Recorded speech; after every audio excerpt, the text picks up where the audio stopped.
Hey guys, the last game for the week 2 of the preparation series, or the kickoff games, or still don't know what to call it, is the Cheetahs versus the Sharks. And it's going to be a big one because both teams were in the winner's circle last week. The Sharks beating the Griquas by 25 points, and then the Cheetahs just getting a victory by 1 point over the Stormers. So, big game for them. The first loss for each of them, maybe in this game, is in the Free State Stadium. Clear skies, 14 degrees Celsius, 25 km/h winds. Before I get into the starting teams, remember to hit the subscribe button if you do like the channel. Let's look at the two teams. The two props, they are changed for the Cheetahs. That is after Ferreira injured himself. He got a bit of a hip injury in one of those scrums. You could see it happening. Last week, he also did struggle at scrum time. So it is time for Dawson to shine. He is a very good scrummager. He is up against John Hubert Meyer on his side of the scrum.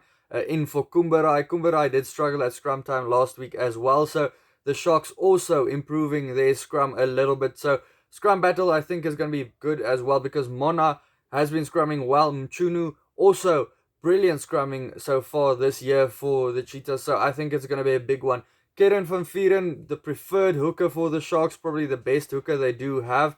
He starts this week again. Arnoldi, he continues for the Cheetahs at number 2. Then we get to the locks. Van der Mesht continues alongside Hiron Andrews in the locks, and I think that is the better partnership of what they have. Leroux Roots, he has signed now a permanent contract with the Sharks as well, so we'll probably see him being thrown in the mix somewhere. He'll be contending with JJ Van der Mesht, but imagine if they could play next to each other. That would be a massive locking partnership. Let's see how they do this week around. Last week, those locks did pretty well at line-out time. So did Wagner and Bernardo. Then we get to the loose forwards. James Venter still finding his feet after a long injury spell. Bolly at number 7. And then Buthelezi at number 8, adding a bit of a line-out strength.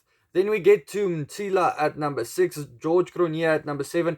I'm still waiting for that game where he just announces himself to everyone as a potential Springbok for the future. Aiden Davis at number 8, and he is in for the injured Rudolph. Number 9, the Cheetahs welcome back their captain, Ruan Pinar, after his long injury he had. He's the captain for the game again. And then Grant Williams, he is on the starting team again for the Sharks. Jordan Chat, he starts at number 10 for the Sharks this week around. And I thought when he did come on last week, things were a bit better. Unfortunately, Lebok, with his first start at number 10 in a long time for the Sharks, didn't really seize the opportunity.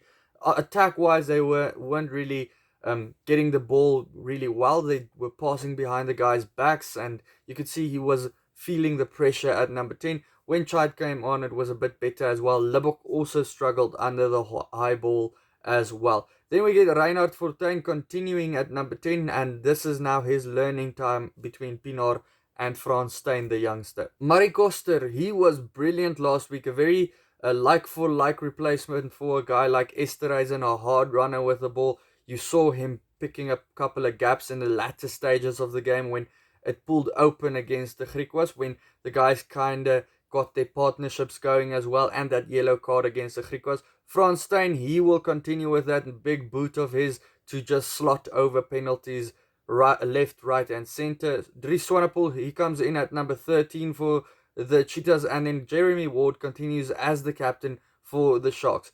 Takir Abrams, he gets a start for the Sharks, and I'm happy about this one because he is a hot stepper, and last week we didn't see enough of that. Fulmonk at number 11, up against Roscoe Speckman, another hot stepper.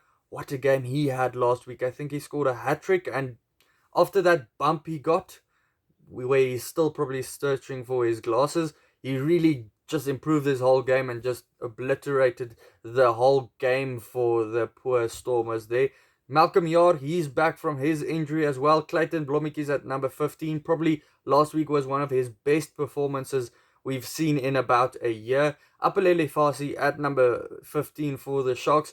Also still improving, getting better, you can see at the moment. On the benches, the Cheetahs have a pretty good front row there with Van der Merwe, Van Vieren and Kutsia. The Sharks, they have Mbata and Mchunu as well, so it's a good front row. Kumbarai has been struggling though, so I wonder how things are going to go when he comes on. Reniel Higu, he plays against his previous team that he played for the Cheetahs. He played just for a short while there. John Droste, he's going to get his debut. Brandon Thompson also getting his debut for the Cheetahs.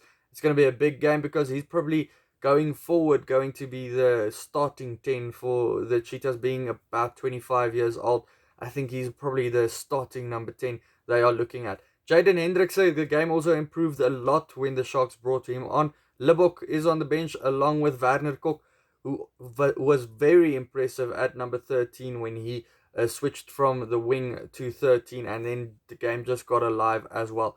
Guys, getting to prediction, it is always tough, but I think the Cheetahs being at home, probably a bit favorites. The Sharks, they were in good form last week though, but the Cheetahs being at home, I'll back the Cheetahs to win this one by 2 points. You can maybe let me know your prediction down in the comments below. Also, check out these videos next to me. Hit the subscribe button, and then I'll see you for the next one. Cheers.